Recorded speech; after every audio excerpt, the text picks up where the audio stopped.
Hi everyone, my name is Ivan Tomashev. I am presenting for my executive MBA.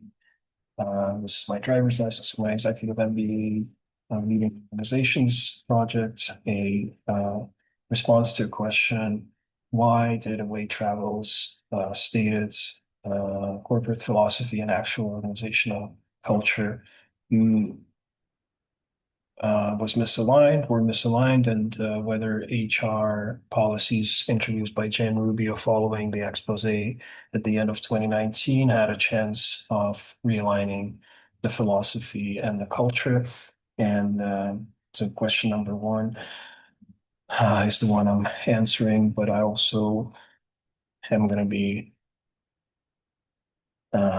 speaking to my personal experience and with regards to whether I feel like the prospects of the change is, regardless of whether the culture and the philosophy um, are going to be realigned, whether that's going to be good or not so good for the business. So, uh, quickly, I believe that the misalignment happened because the culture was not given time to grow and be cultivated, so to speak, on its own. Instead, it feels like the corporate philosophy was created as sort of a filler text and as best practices, as opposed to really thinking hard and hiring good people who actually represented the true ethos of the company, as opposed to what felt good. It feels like the corporate image that that the leaders wanted to cultivate came uh, in conflict with what's the um, came in conflict with what the work environment at a startup um, should be when you're really hunting down profitability and are expected to work hard. Um, as far as realigning the corporate philosophy and the organizational culture through the policies established by Jen, I do believe that they will work to realign. However, I do also think that these are not the right things um, to address. That the way to fix the problem at heart was to recreate the corporate philosophy where hard work ethos was viewed as positive, um, as opposed to employee safety, suggesting that employee safety ends up creating hardworking em employees and valuable businesses. So let's get started. I will be starting with what Away Travel actually claimed to be their corporate philosophy through the means of their hiring efforts, as well as brand positioning and corporate image creation. The official mission emphasized making travel accessible and improving the world. The founders suggested that it's their responsibility to make a positive impact on the world, which is a bit buzzwordy if you ask me. However, I do appreciate the statement that they believe that all travel makes us better, and democratizing travel. Uh, I full-heartedly agree with those statements. I'm a big believer in a global world.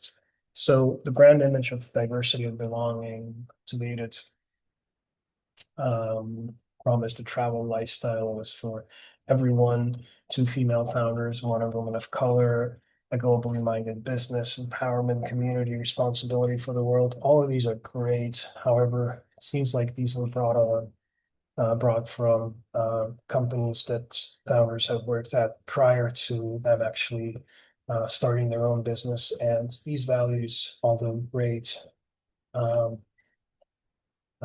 usually are not what employees experience at growing startups. So what leaders did seems like was a personal preference of theirs was create a public Slack only communication where no DMs or emails were allowed I guess this suggests a lack of trust, even though the communication rules were established in the name of transparency. Um, Employees described this approach as um, the surveillance state, and they felt like they were constantly being monitored, and some people felt like public shaming was encouraged, even though I personally disagree with the statement.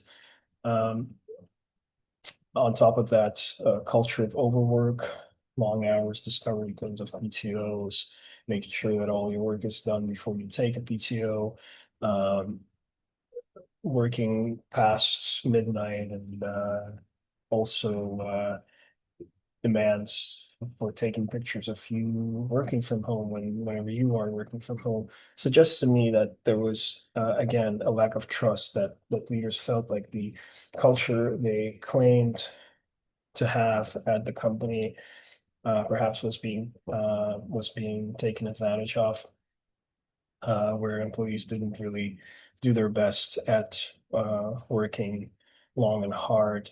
And it seemed to the employees who eventually, being disgruntled, shared this with The Verge magazine that there formed an exclusive leadership clique formed, and employees felt that their voices were being sized, even though uh, when I look at it through a lens of someone who has experience working with startups for most of his career, I see essentially a clique of hardworking people who were after the big gains, who mirrored the behavior of the founders to prove their devotion or for some other reason.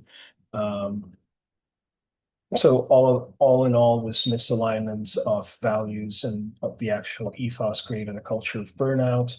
The inclusivity stated as a core value um, uh, seemed to be um, misrepresented when people saw that the LGBTQ staff were shamed for having a safe space on Slack. The transparency that was stated as one of the core value was perceived as something that can be used for public humiliation. The empowerment um, of employees was used as a means of gaslighting people into saying that they didn't really need PTO and that hard working was actually a great development opportunity for them. Um, so externally, Away cultivated a friendly, uplifting brand that everyone wants to be a part of. But in order for you to have a company that still can pay its, bills and manufacture the products that everyone can love, staff had to be berated at 1 a.m. that they were not working good enough or long enough hours. Um, so the misalignment between the stated espoused values of inclusivity, community, and so on were very high-minded, but the everyday practices reflected a different ethos that, in my opinion, um, leaders should have simply embraced and let the corporate image be one thing, and it would be the external image be one thing, and the internal ethics be another.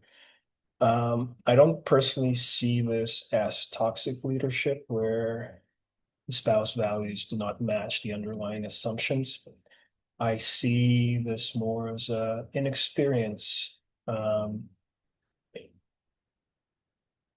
I see this as leaders who are inexperienced and who are not willing to admit that the world is a harsh place. And if you really are after making a, billion-dollar company, that either hiring A players who are hard workers should be prioritized, or people who you feel you can't trust, that you have to publicly shame or micromanage, those people should be let go. So otherwise, this all leads to lack of psychological safety, not only from the side of employees, but also from the side of leadership, where they can't really fire someone because that means that they're contradicting themselves. But also employees and mid-management are afraid to speak, or even rest in this case. So um, after this whole scandal uh, situation emerged, Jen Rubio tried to turn the ship around through emphasizing empathy, transparency, open check-ins for every employee, introducing wellness days and parental leave and PTOs back and all of those things. However, I personally don't believe that HR should be steering the ship. Although the trust was rebuilt, the question becomes, well, does that really make it worthwhile for the bottom line? Clear break from toxic practices is great. Not contradicting yourself is great. Policies that reflect inclusive mission when the mission statement suggests that it's all about inclusivity is great. Leadership being respectful, obviously nothing can be said about it. However, as an investor, uh, uh, the question I have is, well, how will this help the bottom line? How am I going to make sure that this is um, a profitable business down the line? Culture change takes sustained effort, but you can't build a business from a culture. Your business either works or doesn't, and then the culture is there, uh, whatever that culture may be. Um, Leaders must walk the talk. However, it's not about walking what you've said. It's really about reconsidering what you think your employees should be in order for you to be a successful business. Psychological safety, from my personal experience, as someone who has worked both in Silicon Valley and in Russia, it's non-negotiable when hiring A-plus players. However, I do feel that the actual works culture of away travel um, could make the business enough money.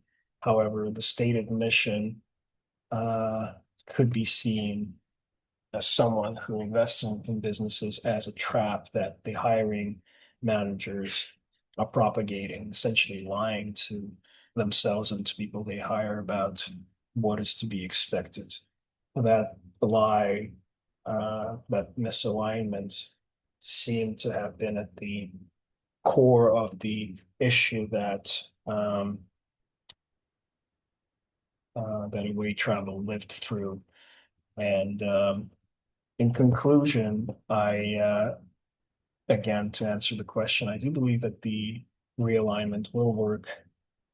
I wouldn't invest in a company going through that realignment in a way that it has, because again, I believe that success depends on persistent, aligned leadership. Um, shouldn't have said and success, because success, as long as, you know, um, my point here is that success depends on persistent, aligned leadership and successful interactions with the customers. So if you get enough wins as a company, then your culture will thrive. If the culture needs to catch up to mission, but your business fails, then no one's going to believe in it. No A players is going to join your company. So if I were Jen Rubio, I would take a closer look, not at PTO policies and things like that, but um, at talking to each and every employee, understanding what they're going after, what they're after in the company that they're in, and then talk to my leaders and my main investors about what will make the business become a successful one in a short period of time so that you can then capitalize on that success and perhaps even recapture the mission statement through the lens of this victory that you just had, this win that you just had. Changing culture without anything to prove that the change is a success is virtue signaling, which is exactly what led to this crisis at Away Travel at the end of 2019. Thank you for your time.